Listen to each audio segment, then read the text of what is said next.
Shazam! Sonic 3 came out in 1994 and has been re-released numerous times across many different platforms. But for the last 10 years, Sonic 3, one of the highest selling Genesis games of all time, has been strangely absent. It wasn't included in the most recent Sega Genesis collection, it wasn't on any of the AtGames consoles, and it hasn't been remastered for mobile by Christian Whitehead and friends. Both Sonic 1 and Sonic 2 have been represented in all of the above ways, but not Sonic 3. The last time we saw Sonic 3, it was added to Steam in 2011. It was also ported to the Wii Virtual Console in 2007, and the Genesis collections for the PlayStation 3 and Xbox 360 in 2009. It was on a Sonic collection for the DS around the same time as well. It's been on the PC, the Saturn. So what gives? Why can't people play it on modern consoles in 2019? Now, there has been quite a bit of exploration of the fact, that's right, I said fact, that Michael Jackson and his music production team contributed to the Sonic 3 soundtrack. Some of the songs, like the ending credits right here, would even turn up years later in the form of actual Michael Jackson music, though heavily modified. You know, to the point where they no longer sounded like the background music of an old video game. Oh, look at that! Here's the names of the guys who did the music. Let's see. Brad Baxter, Bobby Brooks, Daryl Ross, Jeff Grace, Doug Grimsby, S. Sirocco. No Michael Jackson in the listing, as to be expected, because seeing his name in there would have caused a lot of confusion, and this would just be an open and shut case. But who are these other guys anyway? Okay, let's do a quick internet search here.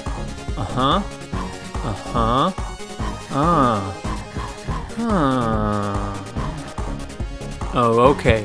This is Brad Buxer. He is Michael Jackson's chief music collaborator, his music director, and the keyboardist on the History album. Okay, nothing out of place here. Just your normal video game composer right here.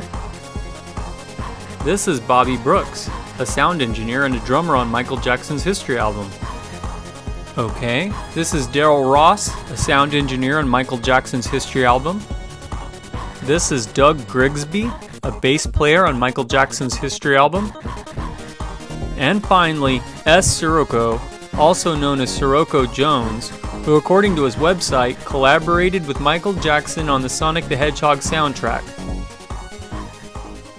Yeah, so why do people openly debate this issue like it's an open question? The credits may as well have said in giant bold letters, "And Michael Jackson did the music." This is explicitly just a music production team that was closest to Michael Jackson at the time that he was brought on board to do the soundtrack. How obvious can you be? Given the extensive similarities to specific Michael Jackson songs, the fact that numerous witnesses testified to the veracity of the story, and the fact that these guys are actually named in the freaking credits, we can see that this is an open and shut case. Did Michael Jackson contribute to the game? Of course Michael Jackson contributed to the soundtrack, you goofballs! But this topic has been so heavily explored in recent years, and I encourage you all to follow the links in the description to a veritable cornucopia of knowledge about this strange and yet fascinating affair in Sega history. But suffice it to say, Michael Jackson and his 1993 production team secretly contributed to the Sonic 3 soundtrack, and that even after walking away from the project, the residual effects were so apparent that the Sonic fan community was able to figure it out over 10 years later, just by listening to the soundtrack. Could the absence of Sonic 3 in recent years be related to this fact? Many people speculate that it is, and there's some evidence in favor of this hypothesis. It's interesting that the Sonic 3 drought seems to chronologically coincide with Michael Jackson's death in the spring of 2009, which is right about the last time we would see Sonic 3 released. Almost. Did Michael Jackson's death trigger some sort of legal event that has ever since somehow prevented Sega from re-releasing Sonic 3? Or is something else going on?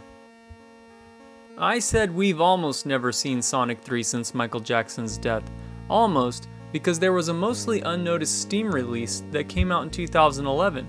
Indeed, if I want to, I can purchase Sonic 3 and Knuckles right now. It's on sale even. In fact, that's just what I'm gonna do. I'm gonna get on my computer here, go on Steam, and I'm gonna go ahead and purchase Sonic 3 right now in 2019. No problem here, I guess. We were all just a bunch of silly goofs for thinking anything could be holding back Sonic 3. It's all just a coincidence. I mean, guys, I'm legally buying it right now, and I'm about to play it. If that's true, then how can there be any problem at all? Okay, let's just pause for a moment to enjoy some Sonic 3. Hey, I remember this part. Here comes Knuckles.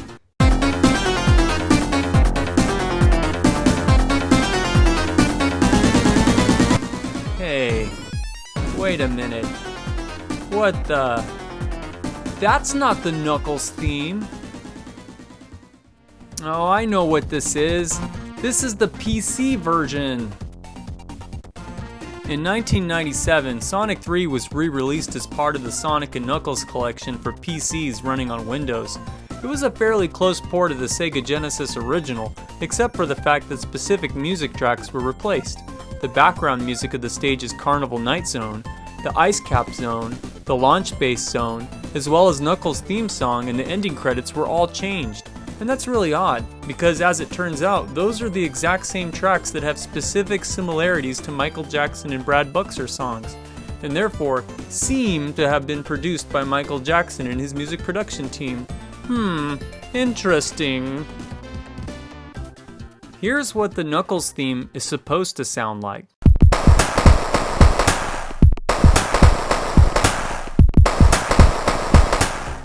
So then why did Sega remove all of Michael Jackson's music in 1997 for the PC version? There are two possible explanations. Michael Jackson left the production of Sonic 3 sometime in 1993, well before the game came out. This is a fact, but perhaps somehow, possibly by accident during a rushed production cycle, the game is released with more of Michael Jackson's music than either Sega or Michael Jackson intended. Someone notices, and then they scrub the game clean for all subsequent versions.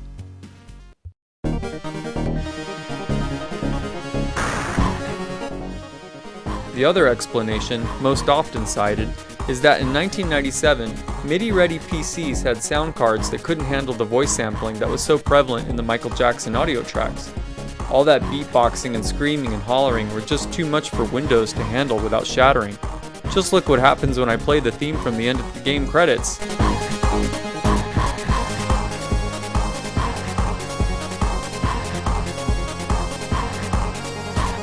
Ah, my glasses! I can't see! I'm blind! Well, explanation 1 falls flat on its face for sure, because numerous versions of Sonic 3 that came out after 1997, like the one on the Wii Virtual Console in 2007, the PlayStation 3 and Xbox 360 games from 2009, they all contain the original soundtrack completely intact, beatboxing and all. This leads me to believe that perhaps the only reason the Steam version of Sonic 3 has the altered soundtrack is that it's just a re-released version of the original PC game. Let me check out the Steam page for a second and see if there's any indication. Oh, I know what's going on here. This isn't Sonic 3. This is Sonic 3 and Knuckles that I'm playing. Sonic 3 is not exactly the same game as Sonic 3 and Knuckles, even though they are actually the same game. What? So when Sega was developing Sonic 3, they had a lot of issues. One issue was that they weren't able to fit the entire planned game onto a one cost-effective cartridge. The solution? Split the game into two separate game cartridges to be released at separate dates, as if they were two different games. The Sonic 3 cartridge, part 1 of the game, was released on February 2nd, 1994, Groundhog Day. You know, just in time for Christmas. Then, Sonic & Knuckles was released 9 months later in the form of a special lock-on cartridge. This time really just in time for Christmas. Each game could be played separately, as if they were separate games, but when Sonic 3 was locked on to Sonic & Knuckles, the Sonic 3 game, as it was essentially envisioned, in all of its totality, suddenly became playable, combining all of the levels of Sonic 3 and Sonic & Knuckles into a single massive game, allowing for extra features such as the playability as Knuckles the Enchilada, or whatever the heck he is. But when you did that, confusingly enough, some, but not all of the music of Sonic 3 was altered. So while this awesome Ice Cap Zone music was left intact, the digitized beatboxing making up the Knuckles theme was replaced, and the new game's ending credits, while playing a different song, still had the names of the infamous Jackson 6 included. Okay, but we still haven't answered the question, why hasn't this game been released since Michael Jackson's death in 2009, in either the form of Sonic 3 or its second half Sonic & Knuckles? Well, it plainly has been released since then, in the form of this game on Steam in 2011. But why wasn't it included in the recent Genesis compilation or the crappy AtGames consoles? And why didn't Sega allow Christian Whitehead and Simon Tomley to remaster it? Digging around the internet, I found the following vague piece of hearsay that might indicate that there is indeed some sort of legal hang-up that is preventing the game from being released ever again. In 2015, on Sonic Retro, a fan page associated with the earliest developments of the story, an article was posted called Regarding Sonic 3 Remastered. It was written by a guy calling himself Stealth, who is actually Christian Whitehead's partner Simon Tomley, who helped develop the remastered versions of Sonic 1 and 2 for mobile and the incredible fan favorite Sonic Mania. In his post, Stealth explains a little bit about their intentions to make a Sonic 3 remaster for mobile, and his support of a public campaign that was going to make it happen. He also describes corporate restructuring at Sega and a general spirit of disinterest in the project. Stealth was concerned about the lack of enthusiasm for remastering Sonic 3 from Sega, but he was eventually informed through the grapevine that perhaps this could be due to legal issues surrounding the game. To corroborate these rumors, he points to a 2012 Sonic Retro post by a user named Dissident93, who had interviewed and then subsequently compiled a bunch of quotes from people who worked on Sonic 3 into a single thread. One quote, from an unspecified date, came from Sirocco Jones. You'll remember him from earlier as one of the Jackson 6 credited for the music on Sonic 3. According to his message to Dissident93, a lawsuit was about to, quote, go down against Sega for money owed from work on Sonic 3. Money owed to whom and for what is not specified, but Sirocco Jones suggested speaking with Bobby Jones, also from the Jackson 6, who in turn unceremoniously shut down the conversation and told Dissident93 to mind his own damn business. So there you have it. According to a 2015 Sonic Retro post by Stealth, who in turn cites a 2012 Sonic Retro post by a guy named Dissident93, there is some reason to believe that someone somewhere is or was in the process of suing Sega over the music in Sonic 3. And that someone has to be none other than the estate of the deceased Michael Jackson. You heard me. We know it's you and your people, Michael, when you were angry at Sega for firing you for the project, and so you've struck back from the grave to finally get your revenge. Now Bobby Jones is doing your drum work one last time, and he's got Sega so tied up in legal proceedings around your music in Sonic 3 that no one gets to play the game. And the Sega Genesis Mini is gonna come out, and it's gonna go, and we still aren't gonna get to play Sonic 3 because of your vindictiveness and because of the greed of your cronies. Man, I'm so pissed off right now at you, Michael. I'm so mad, Michael. Why? Why did you do it, Michael? Why couldn't you just let us have our game? Oh God, Michael. Why?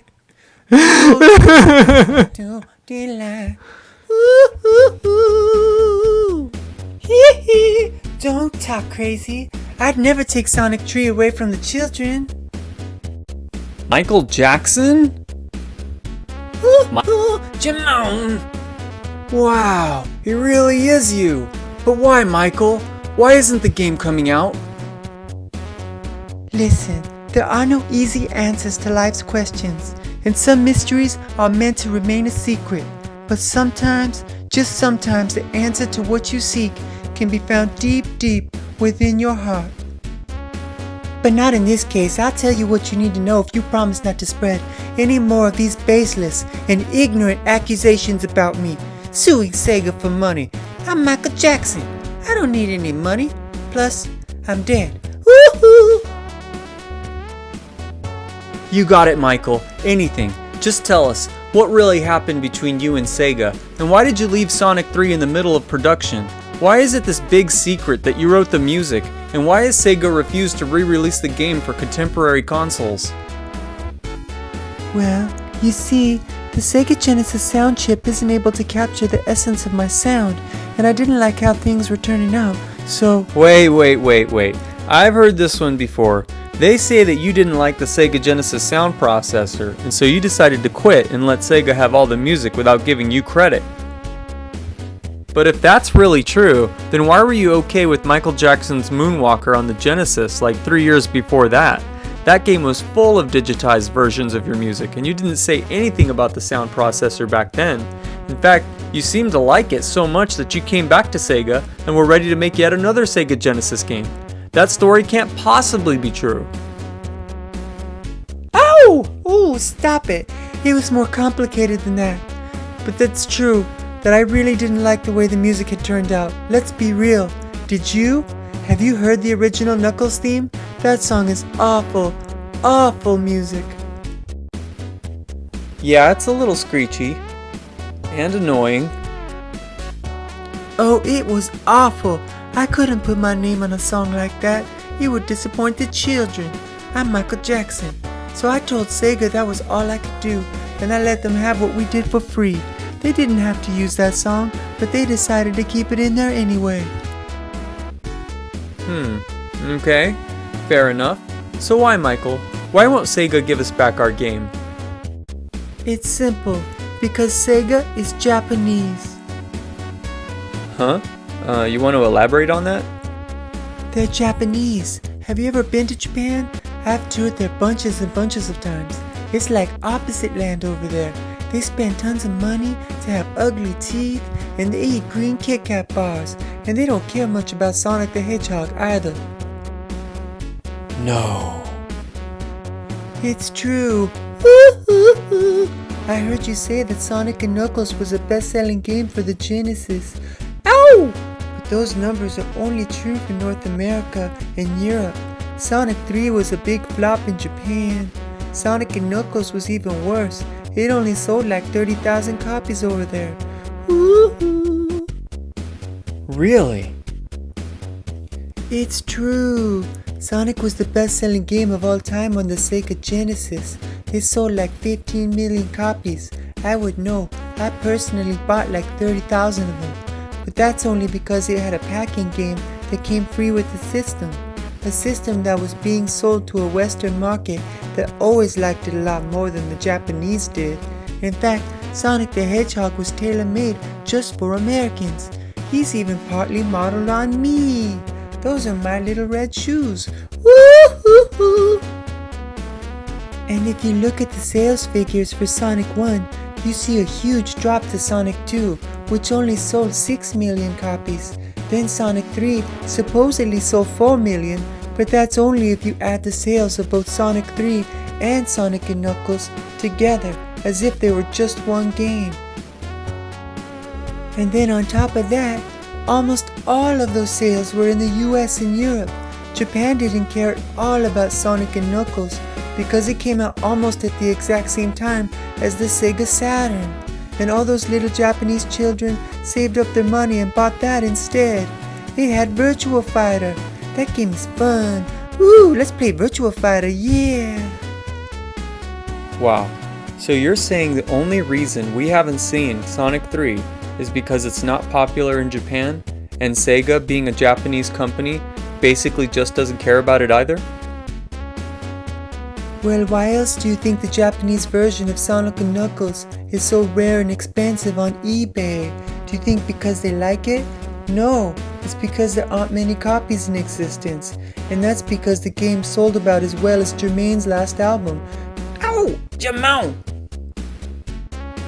But even if they don't like the game, then why don't they just release it over here for us? We did like that game. Well, that's just a very ignorant and self-centered point of view. Let me put it this way to you, in the form that I know. It came from a faraway land, in a flavor they couldn't understand. Said to be the biggest mistake ever made. Woo-hoo!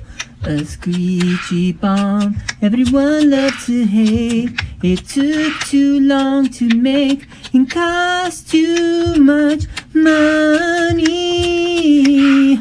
Now the Sega execs wish it were history.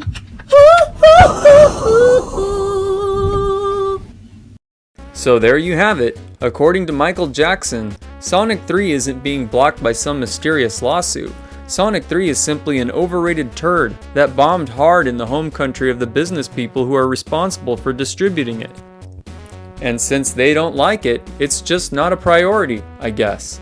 Does that mean we won't see it on the Sega Genesis Mini? On the contrary, it sounds to me like Sega might even feel this is just the game we deserve, and I personally look forward to it. Thank you for watching. Please like and subscribe if you want to see more videos just like this one. Thanks for coming, Michael. Don't mention it.